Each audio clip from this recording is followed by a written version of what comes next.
Who knew that in this absolute moment of division across the country and all this time of darkness and what feels like us reverting backwards 50 years, we'll go back to a show that is actually 30 years old to remind us that things can be funny, simple, and very immature. And of course, I'm talking about the very funny Beavis and Butt-head Do the Universe, and this is my review, so let's talk about it right now.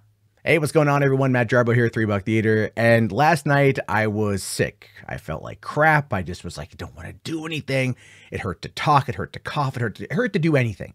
So I laid in bed and I brought up Beavis and Butt-head Do the Universe. Now, you guys have to understand, I'm 40, right? I'm a millennial, a Gen Z, a Gen Xer kind of. I'm what they call a Zennial. Born in 82, but in the early 90s when I had cable television, I remember watching Beavis and Butt-head with my family over dinner. That is until the tragic accidents that took place because people imitated what they saw on the show, and MTV then moved Beavis and Butt-head to 10 p.m. If you ever wonder why South Park is always on at 10 p.m., you can thank Beavis and Butt-head for that a couple years prior. But the reality of it is I've always been a fan of the dumbass duo. I've always been a fan of Mike Judge. I love King of the Hill. I love Silicon Valley. He did a show called The Good Family on ABC. That was really funny. I've always loved Mike Judge. The 2011 reboot of Beavis and Butt-head felt like it was missing something. Because at that time, the 2011 reboot was trying to make fun of pop culture rather than society. Whereas in the original series, it made fun quite a bit of society based upon the Texas mindset. In fact, there was you can argue that King of the Hill was almost like the reverse Beavis and Butt-head. And again, that show ran for 11 seasons, I believe, and is still very beloved to this day. So Mike Judge knows how to kind of like systematically dismantle stereotypes and just poke fun at everything. But Beavis and Butt-head is one that's very, very, very, very much centered around the 90s to the mid-90s. I still remember the very first screenplay I ever read was Beavis and Butt-head Do America. I bought the script literally the night before the movie came out in December of 96. I was, what was I, 14 at the time. I was walking home from the mall. I stopped off at Target, and there it was right there, front and center, right in front of the door. The official script for Beavis and Butt-head Do America, a movie I was seeing after school the next afternoon. Bought it, went home, read it, laughed so hard I cried. Have seen Beavis and Butt-head Do America now, I can't even tell you how many times, and it is still one of the funniest damn things I've ever seen.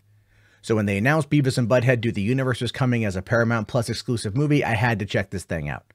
Because I wanted to know how Mike Judge would bring Beavis and Butt-head 30 years into the future.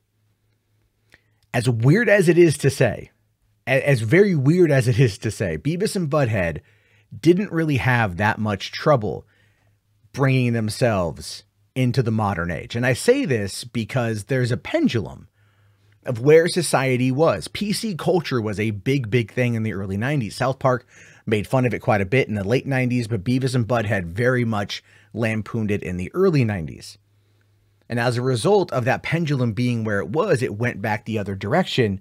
And that would have been maybe around the early 2000s, 2010s when we got the last bit. But in the last decade, that pendulum has shot back to the forefront of where it was, to the edge, to the precipice of where it was nearly 30 years ago. So Beavis and Butt-head Do the Universe basically does what it does. It sets out to make fun of practically everything. But in this particular case, it's still telling one of the stupidest stories I've ever seen in a movie. But I had so much fun watching it. There will be spoilers. Let's talk about that. Obviously, the movie takes place in 1998, 2 years following the events of Beavis and Butt-head Do America. The duo hasn't really seemed to age. They're still at Highland High School, but they end up causing a fire at a science fair, trying to kick Beavis in the nuts enough times until he passes out. And as a result of them absolutely destroying the science fair and the gymnasium, the judge, who is, you know, he touts himself as being this guy who's like, I am one of the strictest judges in the state. But you two are at-risk use, and we need to find a way to give you the benefit and the help you need to give you a leg up. Equity. Right? Equity. right then and there, I knew we were in for some shit, because that is something that we did hear about in the late 90s and we hear about now. And the equity argument is one that oftentimes doesn't get brought up in the way that I think it needs to be brought up, because oftentimes it's kind of like really lambasted, but that's a whole other conversation. But what was funny about that was he sends Beavis and Butthead to NASA camp for the summer in order to help build them up and give them, you know, experience and allow them to kind of mature as two individuals who are now getting support from the system rather than just being left to their own devices. And as we all know, this is Beavis and Butthead, so something bad's going to happen. What they do is they get to NASA and there's like this rocket, and it's a docking station for a space station, right? They have a docking arm, and they start playing with it, and they basically keep making it have sex, but they're great at it. They do it for 18 hours straight.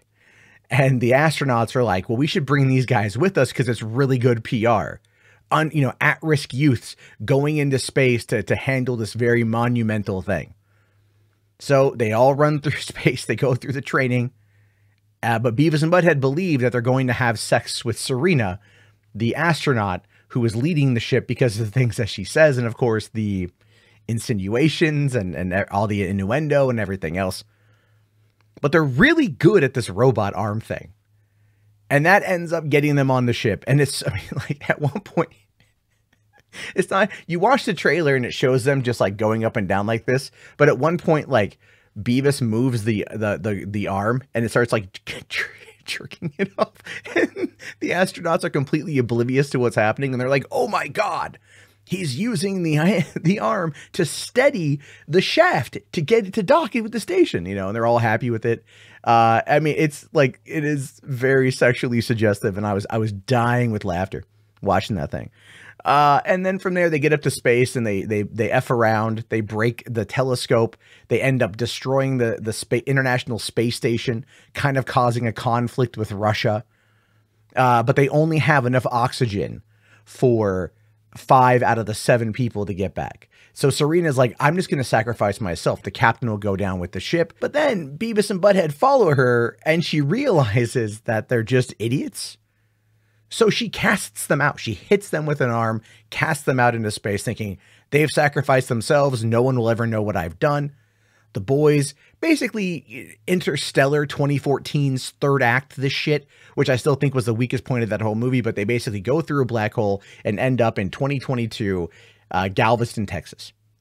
And they need to make their way back to Highland because they think that's where Serena is going to be so they can score. Serena, who is now 24 years older and is the governor of Texas, now seeking re-election. The military intercepts this particular space-time continuum opening and sends a couple guys to go and try to solve it. And then, of course, we get the smart Beavis and smart Butthead cameos, which are really funny, but we don't quite understand like why they want to like solve. I mean, they basically say like, if the portal isn't closed, if they don't go back through the portal back to their time in 1998, it's going to destroy everything. And, you know, of course, this is all lost on Beavis and Butthead, but it really does boil down to the conversation of, wait, hold on. If you guys are the smartest ones of all the Beavis and Buttheads, has anyone of us ever scored? And they're like, nope, no one has ever gotten laid. Of course, Butthead, and you have to love their optimism. Butthead saying, well, then we'll be the first. It speaks to the characters. I mean, and then from there, they end up like basically kind of stealing this guy's phone accidentally. They are trying to figure out how to get back to Highland. Butthead, you know, they figure out that you can pay with your phone. And so they start just like getting all the nachos that they can. Beavis falls in love with Siri, thinking that it's Serena that he's talking to. And it's, I'm not gonna lie, the Beavis storyline in this, in regards to him just wanting to be seen and wanting to be heard and to be loved, is interesting. Because you know that Beavis and Butthead are all about scoring, right? They just want to get laid. That is their entire mission in life. But when you have Beavis and he's actually like talking about like wanting to be loved and loving someone that actually treats him with respect, it does give this new angle to the character, so to speak. So that was actually really cool. And it was pretty funny because it was Siri, right? But then it also, I think, makes fun of the fact that so many dudes these days are kind of in the same boat. And they'll fall in love with like an AI or something that just gives them a modicum of attention, which is a whole other argument. But what was so funny, though, is they end up like falling in a toilet, a porta potty that transports them like 100 miles away to a college, like a Texas A&M college. And you might have seen this clip floating around online, because this is by far the funniest moment in the movie. And it is so indicative of where Mike Judge is at and who he is trying to make fun of. They end up in a gender studies class where the teacher is voiced by Tig Notaro. And the two boys walk on in and she asks him like, okay, what are your thoughts on the reading? And Butthead just goes, we don't read. And she goes, of course not, because you have white privilege. And they're like, what's that? And the class explains to them what white privilege is, that they can't be stopped by the cops, that they won't be arrested for any crimes, they can do whatever they want because they're white, hetero men. And then she says, now that you know this, is it going to change how you behave? And Butthead's like, I can guarantee it. And from there, they just run rampage through the campus. And they're all like, it doesn't matter. We have white privilege. It's okay. You probably didn't know. And it's so funny because it's such a thing of like looking at that concept of how it's taught on college campuses and how people on the far left treat that discussion and how it's so just used as a talking point rather than an actual like systemic breakdown of maybe a larger problem. Beavis and Butt-head just run with it. And they even steal a cop car and destroy the cop car. And the cops point the guns at him and they're like, you know, put your hands up. It's like, no, it's okay. We have white privilege. And the cop's like, do it now. It's like, that's okay. You're just uneducated. And then Beavis is like, I'm going to get a job on Wall Street, you know? And it's funny because affluency and all that shit, right? It's just, there's the little gags in there and how they really do talk about society versus anything else. And I love that. But at the same time, again, you have like Serena and the lieutenant governor who was also on the spaceship wanting to hunt them down and kill them because she doesn't want anyone to know that she tried to kill them 24 years prior. And then you got the other G-men trying to capture them for dissection purposes. They all make their way back to Highland where, you know, they get captured by everybody, by both teams, and they're trying to figure it all out. And then the lieutenant governor doesn't want to be a part of it. So he lets Beavis and Butt-head go, tells them to go tell their story to the media, gives them a car. And of course, from there, a stupid backwards car chase scene happens in order to like, you know, catch up with Serena because they just want to have sex. And when they finally all figure it out, it's basically only minutes until Beavis and Butt-head, the super Beavis or smart Beavis and smart Butt-head come back and tell them that they have to move this portal. They have to go through the portal that they put in the bathroom of the home, which has then been resold, by the way. Oh, no, sorry. There's a part that I forgot. The house from the show is there. They go back. It's been sold off to someone who flipped it. They were trying to sell it. And the whole time is like they're talking about, I think it was like Sandra Beavis was her name, right? Or Sandy Beavis. And about what happened to her after her son disappeared. And the realtor has all these like things. Oh, she just wanted to say this one last thing to her son. And they're, you know, they're trying to give like Beavis some kind of perspective, right? But Beavis is just so interested in you know, using a food processor, right? Or a food disposal unit, right? Garbage disposal. And you can't even hear her. So it's just one of those things where you just kind of feel really bad for Beavis because it's like, this was his mother's home. His mother is probably dead. He doesn't know what happened to her. He doesn't think she ever cared. And she did care, right? But he never knows about it. It's such a weird thing to kind of like feel emotionally connected to Beavis on this front, but I kind of do. And then, of course, at the end of it, right, like, you know, Beavis is trying to tell Serena how he feels because she basically is like, how do we make this thing work? How do we make this whole thing go away? They basically tell her, if you have sex with us, that's all we want. She contemplates it as just like, if this makes it all go away, cool, maybe I'll do it. But then Beavis is trying to tell her that he loves her. And Super Beavis comes in and basically does what Beavis can't. And then Serena goes with him and they go to the future. That's it. Portal is closed. Everything is fine. The world is saved. The universe is saved. Beavis and Butt-head have now transported 24 years into the future. And the government gives them back their house, returns it to how it looked like back in the 1990s, and everything becomes copacetic. But then we get to this weird shot at the end where they basically kind of go to like the council of Beavis and Buttheads. And it's like an interdimensional, like a council of Ricks, essentially, right? It is a little Rick and Morty at this point, but they go there and it's all the different iterations, all the multiversal characters of Beavis and Butthead from all across the spectrum.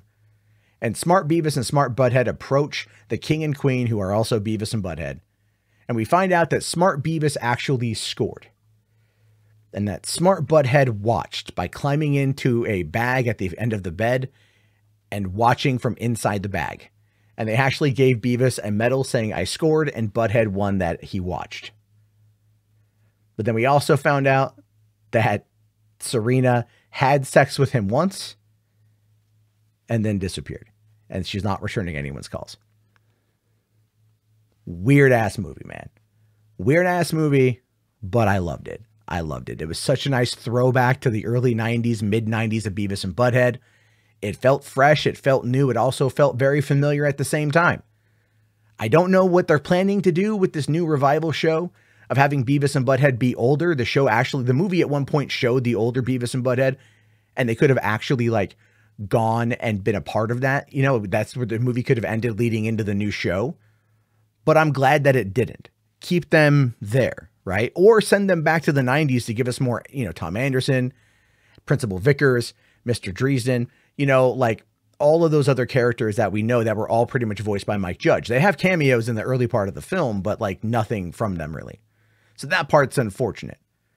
But I don't know where they go now, but I'm here for it, man. I'm absolutely positively here for it. If Mike Judge wants to do it, as a long time, near 3-decade-long fan of that series, of those characters.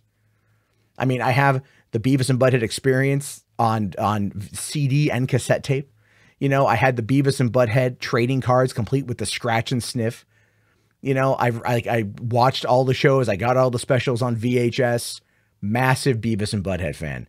And to be able to watch this again and just laugh my ass off and forget about the terribleness of the world.